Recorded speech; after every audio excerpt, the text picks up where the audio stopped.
Here's what's in the news now. In the last 2.5 hours, a jury found Richard Allen guilty on all 4 counts of the murders of Abby Williams and Libby German.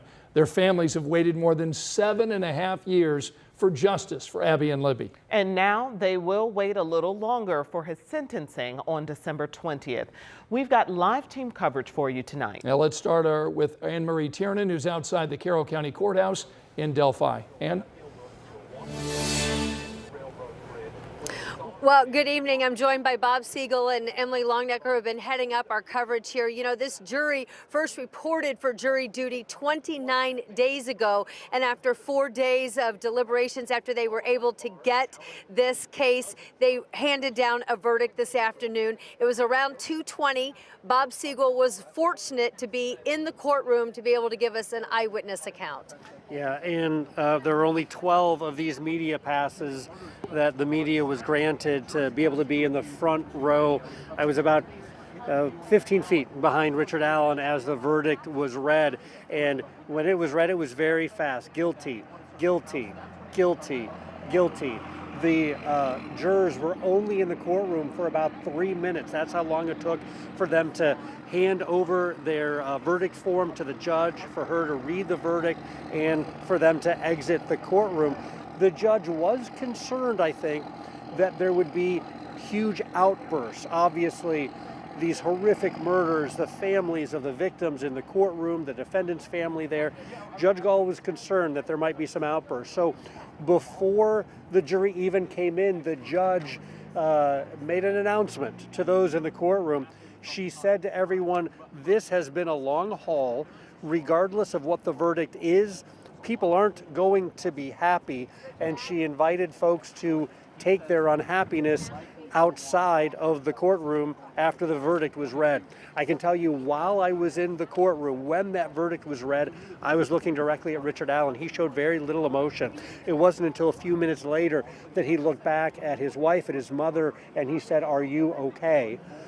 The families of Abby and Libby, they were holding hands. They clenched each other's hands.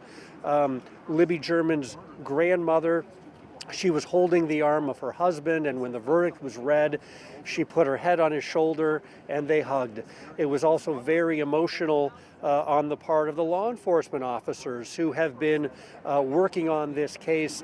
The superintendent of Indiana State Police, he put his head down in his hands when the verdict was read. He started crying, and afterward we saw Jerry Holman, one of the lead investigators on the case for Indiana State Police. He went up and he gave the prosecutor, Nick McLeland, he gave him a kiss and a hug. He was so relieved at this verdict that the jury had rendered. We saw the families leaving the courtroom afterward. Again, they were hugging.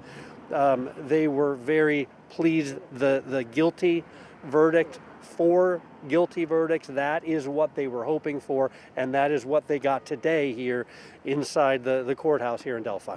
So much scrutiny over all the investigation, over the legal process, everything. So many critics watching online. What are some of the next steps now, Emily? Well, you know, interesting when you're talking about reaction. Kathy Allen, when she was leaving the court, said this is not over at all. And we know it's not over in the legal process. Richard Allen will be back here at the Carroll County Courthouse December 20th for sentencing. Then the defense, after that sentence, they have 30 days to file a notice of appeal, and that notice will then get the court reporter to start typing a transcript of the trial. Once that transcript is done, the defense has 30 days to file a brief on Richard Allen's behalf. Then the state has 30 days to file their brief on their behalf. So from there, the case goes to the Court of Appeals.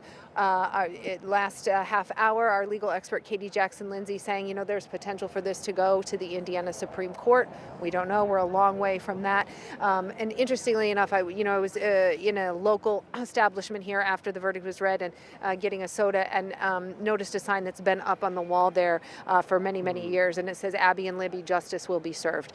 And here, it is served today. For at least many people feel that way, definitely. So. Yes. Unfortunately, nothing will bring them back. No. 2 families lost these young girls, and we always want to keep that front and center throughout our coverage. Back to you, Scott and Felicia. All right, Anne Marie, thanks so much to you and Bob and Emily doing a great job out there in Delphi for us. And our team coverage continues tonight at 5 here in studio. Yes, we have our 13 News legal expert, Katie Jackson-Lindsay, joining us. And Katie, we want to dive right in here. That gag order is expected to be in place until sentencing at least, which is December 20th. Once the judge lifts that gag order, are people just free to speak about the case at will? Are there any parameters that extend past the gag order? Well, as it relates to the defense, at least, there's always the requirement of attorney-client privilege. So defense attorneys are never have an absolute, green light to go out and talk about the details of the case or their communication with their client. The prosecution, on the other hand, does have an opportunity to speak more about the facts, about trial strategy, about any of those things. But I would expect, because the appeals process still has to play out, that all the parties would be pretty prudent about what they're saying publicly at any point from here forward. And then the jury, what about them being able to speak? So the jury has a right to speak to anyone they want to about their process, but they also have an absolute right to say they don't want to speak to anyone. And I think what you usually find after homicide cases is that it's usually a mixed bag. Even when we go back on a homicide case that wasn't high profile or didn't get this much media attention, sometimes jurors just don't want to talk about it. They just want to go back to their lives and continue about their business. Katie, what grounds might the defense have to go ahead and file an appeal here? Well, anything that they filed prior to trial, any of those pretrial motions where they received a negative ruling from Judge Gold, they can bring any of those issues up on appeal. So one thing that's been a big thing that we all have had our eyes glued to is the issue about whether or not they could bring in evidence of alternative suspects. We should expect an appeal on that. Almost any homicide case comes with an appeal on sufficiency of the evidence, meaning was there enough evidence to convict Richard Allen at all? And so we should expect an appeal on that. We may see some of the other issues that didn't get as much attention that the defense raised throughout the trial, even some of the things that were raised during the trial, some of the motions they filed. We should expect appeals to be raised on each of those issues. What are the defense attorneys saying to Richard Allen and his family tonight? Well, I think this first day is just a moment of comfort. This is really hard to process for defense attorneys. It's really hard to process for defendants. And Richard Allen has gone back to a holding cell at this point. And so I think in this moment, it's hard to really talk to your client about the business of it. But they are talking to him just about comforting things that any human would say to a human. But they also are probably talking to him about the next steps in terms of preparing for a sentencing hearing, and then even beyond that, what the appeals process would look like, the things that we're discussing today. But I would imagine it's hard for him to process right away. All right, Katie Jackson-Lindsay's been with us throughout this entire trial. Tonight we're getting an update on the IMPD officer who is recovering after a man in a downtown drive-thru hit the officer with his car. A second officer shot the man in the car last night. Now, both the officer and the suspect went to area hospitals for care. Our Emily Longnecker has new information released by Metro Police today. Emily. Yeah, IMPD says the officer who was hit last night in this CVS drive-thru at 16th in Meridian was actually released from the hospital last night without any significant injuries or broken bones. IMPD Chief Chris Bailey released a statement on the officer-involved shooting. It's the 13th time this year an IMPD officer has shot at a suspect, but only the 12th time someone has been injured or killed. After giving an update on the officer, Chief Bailey said, quote, "On behalf of the entire department, I want to thank the community for their outpouring of prayers and well wishes. We ask that you continue to keep this officer and all our officers in your thoughts as they work to keep our city safe." Officer down, 1545 North Meridian. This was the scene late Thursday afternoon. Dozens of police cars and flashing lights, all centered on this CVS drive-thru after an IMPD officer shot a suspect outside this CVS. Police say it started when officers were called to check on an unresponsive man who was in his car in the drive-thru. According to IMPD, when police got there, they knocked on the car's window, turned on their lights and sirens, and shined flashlights into the car, but couldn't get the man to wake up. Police say after about 4 minutes, the man opened his window and started talking with police. An officer then opened the passenger door to ask the man if he was okay. That's when police say the man got out of the car, but didn't answer officers' questions. Police say the man then got back into his car with the driver's side door still open. That's when an officer reportedly grabbed the man's arm and told him to get out of the car. Police say instead the man put the car in reverse, hitting the officer with the driver's side door, pinning him between the car and a brick wall. According to police, another officer then shot the driver, who then obeyed commands to show his hands and get out of the car and onto the ground. And police have not released the name of the man who was shot or an updated condition, but last night they said that he was in good condition at a local hospital. At 16th and Meridian, Emily Longnecker, 13 News. Thank you, Emily. The officer who shot the suspect right now is on administrative leave. We're told that is standard procedure as the investigation gets underway. Police are still investigating how a man died inside a Planet Fitness on Friday and why he wasn't discovered until just yesterday. And that's despite people being inside that gym over the weekend. Anna Chalker has the story for us. This Planet Fitness on Indy's south side is still open, one day after police found a man dead inside of a tanning bed here in this gym. As people go into this gym Tuesday, Metro Police continue to investigate why it took 3 days to find 39-year-old Derek Sink dead in a tanning room. His family says he went to the gym Friday and police found him Monday because of the GPS from his ankle monitor. During the 3 days Sink was considered missing, the gym remained open. The first thing that kind of went off in my head was, lack of attention from the staff members at Planet Fitness, which is pretty disappointing because maybe it could have been prevented. Elizabeth Len was in the gym Monday, just a few hours before Sink was found. She says she smelled a foul smell near the tanning rooms. I went back to the Planet Fitness Tuesday. When I asked why the room wasn't checked over the weekend, I was told no comment. A spokesperson from the corporation tells me they are working with the local franchisee to ensure they are upholding the brand's protocols. In Indianapolis, Anna Chalker, 13 News. Now, we did reach out to the Marion County Health Department and the Better Business Bureau. Both were aware of that investigation. Hamilton Heights School now is mourning the sudden loss of a student, of a member of their staff, rather. Yeah, a principal. Jared Mason passed away yesterday, and tonight our Jenny Runovich shares the impact that Mason made on students, staff, and the tight-knit community of Arcadia.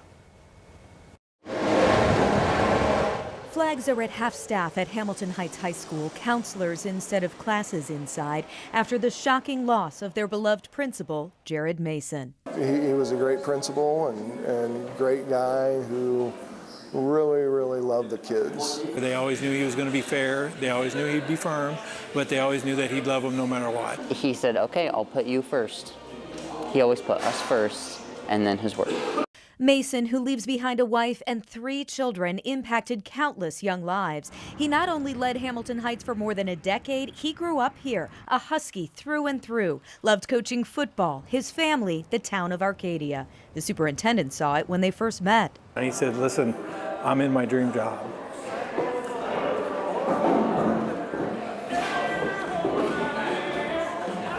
So he said, this is where I'm supposed to be, this is what I'm supposed to be doing, and I don't want to go anyplace else. I want to be here.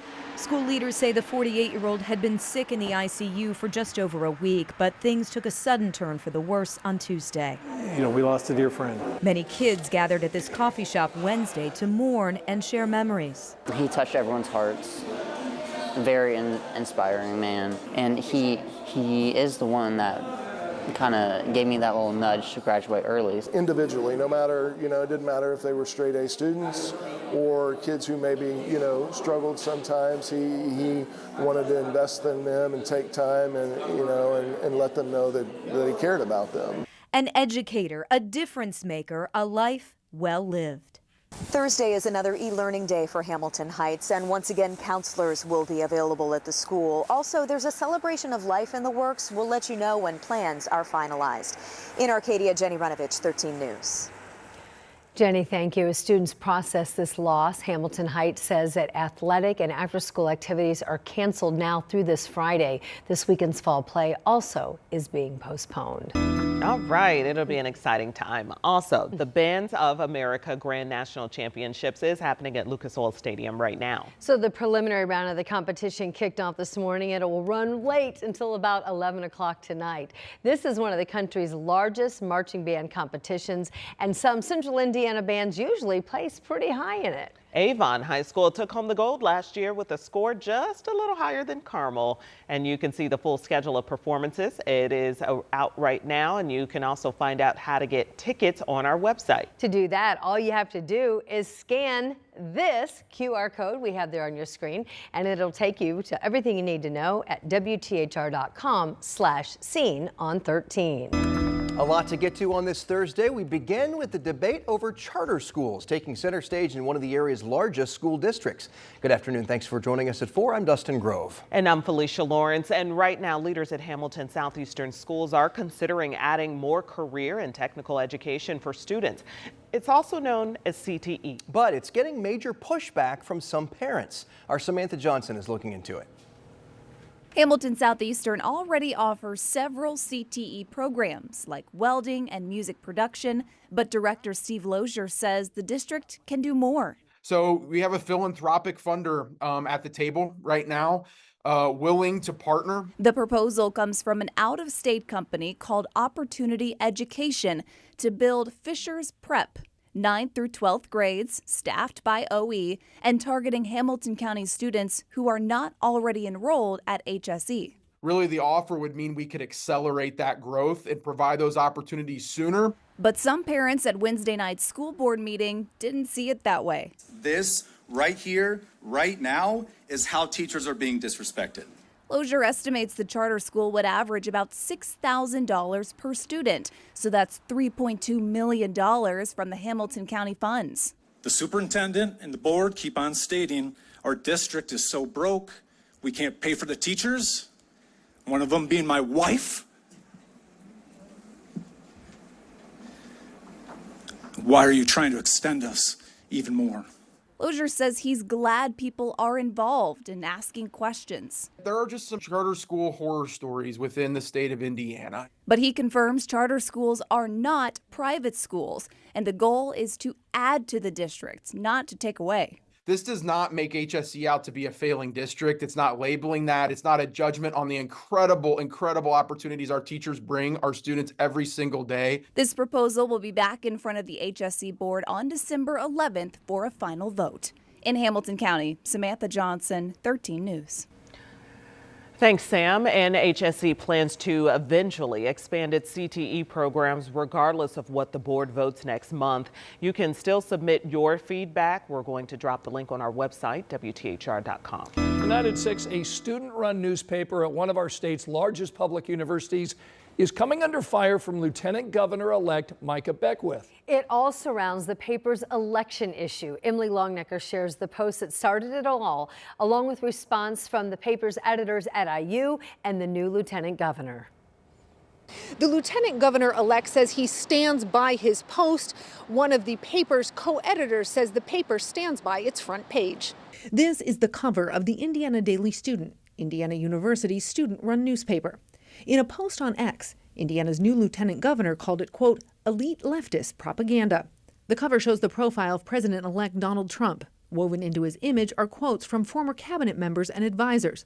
All of those quotes are critical. His resounding victory in Tuesday's election, despite the fact that he had so many detractors, including former members of his cabinet officials, demonstrates his resilience with the American people.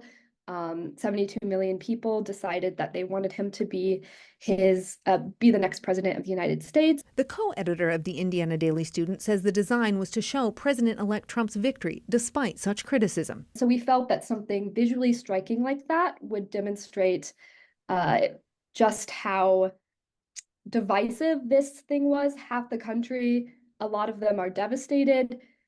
The other half, many of them feel very vindicated by this, feel like their voice is being reflected by the president. Indiana's new lieutenant governor saw it differently. He made this post on X, saying the cover was, quote, why most of America looks at higher education indoctrination centers like IU as a complete joke and waste of money. Beckwith went on to say, quote, "This type of elitist leftist propaganda needs to stop, or we will be happy to stop it for them." The paper's co-editor says the Indiana Daily Student welcomes criticism of what the paper publishes because it creates dialogue. She does have concerns, though, about part of Beckwith's post. The tail end of his tweet kind of suggests that he would use his position as lieutenant governor to control what we publish in the future. That was deeply concerning to us. In a response to an email asking about his post on X, the lieutenant governor-elect said in a statement, quote, "There were 2 assassination attempts on President Trump's life due to inflammatory language and illustrations like what the Indiana Daily Student published. While I support their practice of freedom of speech, it appears from their publication that they don't know that our country is a republic. I will work to make sure our state tax dollars are wisely used and that this type of woke propaganda receives no taxpayer support directly or indirectly." The paper's co-editor says the paper is funded by ad revenues and events, and that they also pay a tax to IU for the building space they use. A university spokesperson says the newspaper is editorially independent of the university. We also reached out to Governor-elect Braun's office for comment. They had no comment. Emily Longnecker, 13 News. Great. On to more news. Should women serve in ground combat? That question was settled back in 2013 when the U.S. military said that women could serve in combat positions. But now that debate about that very issue now is kind of back on again because of some recent comments that were made by the newly elected President Trump's choice for Secretary of Defense. 13 News reporter Emily Longnecker talked with some women who say they've served in combat zones. Because I'm straight up just saying we should not have women in combat roles. Recent statements from the man President-elect Donald Trump has selected to head up the Department of Defense. Fox News host Pete Hegseth, a combat veteran who has earned 2 Bronze Stars. Quite honestly, would I want my daughter to be in combat? Probably not. Danville native Jennifer Hughes won't say if she agrees or disagrees with Hegseth's position on women in combat. Hughes served in Operation Iraqi Freedom in 2006, 7 years before the United States military lifted the ban on women serving in ground combat roles. I absolutely believe that women could do it and do it well. They're strong. They're very intelligent. I mean, the women in the military are, quite resilient, and you kind of have to be because, the ratio to men to women. According to the Department of Defense's 2022 numbers, 17.5% of the military's active duty force is made up of women. I believe that he's going to go in with the Joes in mind. Catherine Elkins is happy with Trump's choice of Hegseth.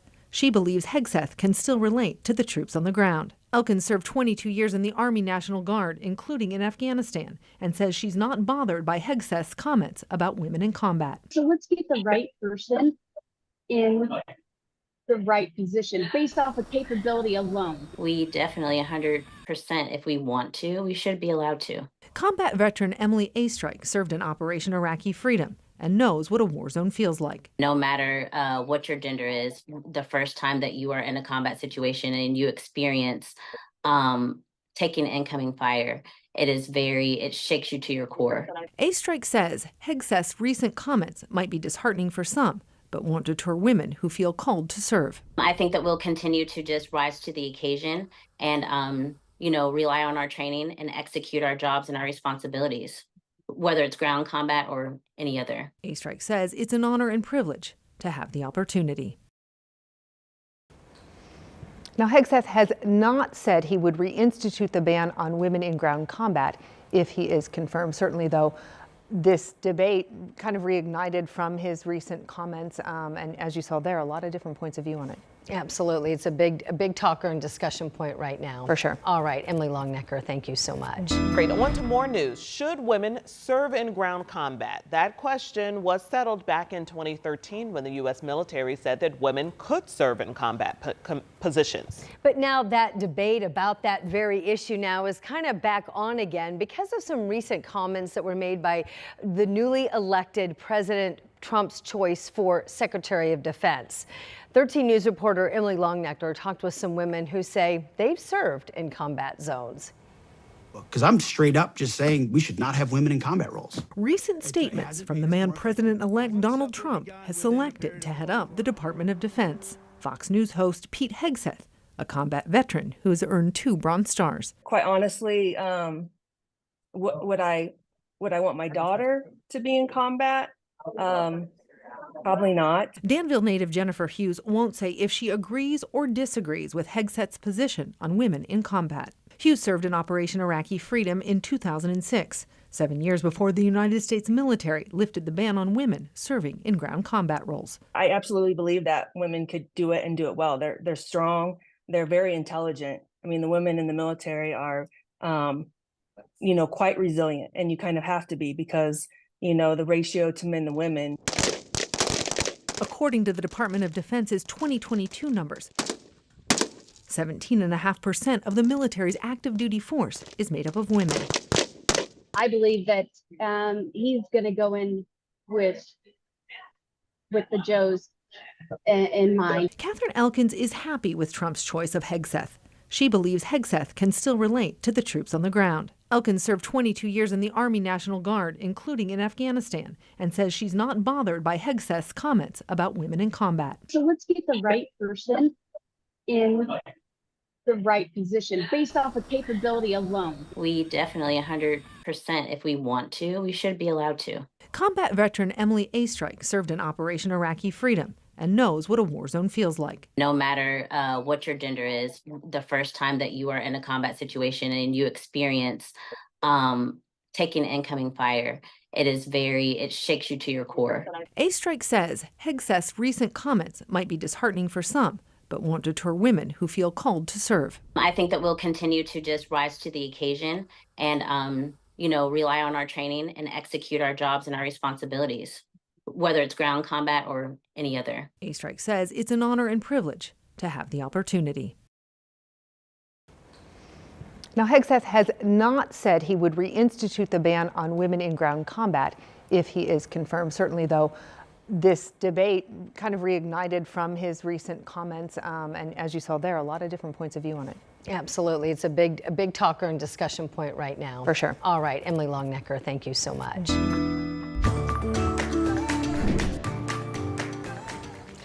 Well, the holidays, it is a time of year when many of us spend money on special meals, special gifts, splurge a little bit.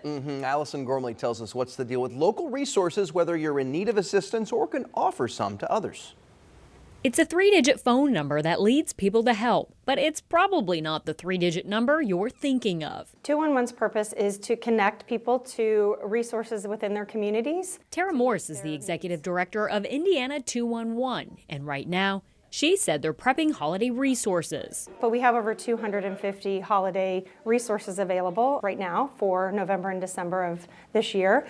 Some of those are free turkey giveaways. Some of those are, Thanksgiving meals, Christmas stores. Giveaways that provide both help and heart. I think it gives the families some dignity, and it's giving their child something they didn't have. 211 is not just an Indiana thing. The resource line is available to about 99% of the U.S. population. To reach the resources, you can call 211 or text your zip code to 898-211. You can also click seasonal at the bottom of their website. It's also worth reaching out to your place of worship to see if they're hosting any assistance programs. If you're looking to donate, some of the places accepting toy donations include the YMCA, Salvation Army, and Menards, connecting those in need to those ready to offer a helping hand. Now, if you're looking to donate, one of my suggestions and something I do is get all my tickets ahead of Black Friday so that when you're shopping the sales, sometimes you can get 2 and 3 items instead of just 1, since they're discounted. Yeah, great idea. There you go. Line it up. Allison, thank you. And if you like Allison's What's the Deal segments, you can catch your show streaming on WTHR+. Download the app now on Roku, Fire Stick, and Apple TV. This afternoon, a major revitalization project on Indy's west side is now complete. Thanks so much for watching 13 News at 4. I'm Jenny Runovich in today for Dustin Grove. And I'm Felicia Lawrence, and we're talking about a busy stretch of West Morris Street between Eagle Creek and Harding Street. Samantha Johnson is there. She shows us what's new. It's a project years in the making. We created this plan 15 years ago. to give West Morris Street a facelift and turn it into what the city calls a complete street. Wait. Safe for drivers, pedestrians, and cyclists. Yeah, it's been a very long time coming. The neighborhood has been calling out for this project now for the better part of a decade. And now the $10 million Morris Street revitalization project is complete. Now the spotlight's here and people are starting to feel that. 2 miles of resurfaced roads, more than 3,000 feet of new sidewalk, streetlights, and landscaping. Lisa Laughlin with the West Indianapolis Development Corporation says all this work is to make it safer for everyone passing through. Every mode of transportation, from your feet to your wheels on a 350 horse engine, can take you in and out of the community. This project also includes major upgrades you can't see, like a new stormwater drainage system. And work like this is far from over. In fact, next year, 30% of DPW's capital budget will go towards more complete street projects around town, using more than $300 million over the next 5 years. It starts to feel more like a small town, more like a neighborhood instead of a busy city street. And Laughlin says for other neighborhoods, even though these things take time, it's worth the wait. Be tenacious, be patient, have a really good plan in the beginning. Sooner or later, you'll get there. On the west side, Samantha Johnson, 13 News. The Macy's Thanksgiving Day Parade is about 2 weeks away, and once again this year, a family from Fishers will be a part of it. The Simonette family was chosen to be balloon handlers for Bluey last year, a bucket list adventure. Well, this year they will be back at it. This time, they tell us they'll be handling the Sinclair dinosaur balloon. That's that green dinosaur who's the mascot for Sinclair gas station. So be sure to watch for the Simonettes during the parade. You can watch it right here on Channel 13 on November 28th. Something else that's going to keep Don busy pretty soon here. Another major sporting event coming to Central Indiana next year. Yeah, Liv Golf is coming to Westfield with its Global Sports League featuring many of the world's top golfers. Rich Nye has the updates and the impact on this. The club at Chatham Hills is hosting the regular season finale for Liv Golf, August 15th through the 17th next year. The 54-hole event will decide Liv Golf's individual champion for 2025. The rival golf tour to the PGA includes some of the world's top players, like Bryson DeChambeau and Jon Rahm. It's another thing that lets us continue to grow on the Olympics, NBA All-Star. It's really elevating Indianapolis to hosting more and more international recognition of sports. Westfield expects 25,000 people to attend, with almost 4,000 room nights in local hotels. The economic impact is estimated between $21 and $29 million. Whether it's a local restaurant filled with visitors after a round of golf or a hotel room booked for the weekend, the effects will be felt across the entire region. Timing is perfect, as the tournament will kick off shortly after Colts camp and during a lull at Grand Park due to the start of the school year. Chatham Hills was the last course designed by legendary golf course architect and Indiana native Pete Dye. The course is being lengthened and bunkers added and renovated for the pros. We plan to show an amazing event, for all these elite top golfers in the world, as well as the fans. And we know that everyone will have an incredible fun time. You can sign up now to be notified about tickets and volunteer opportunities. In Westfield, Rich Nye, 13 News.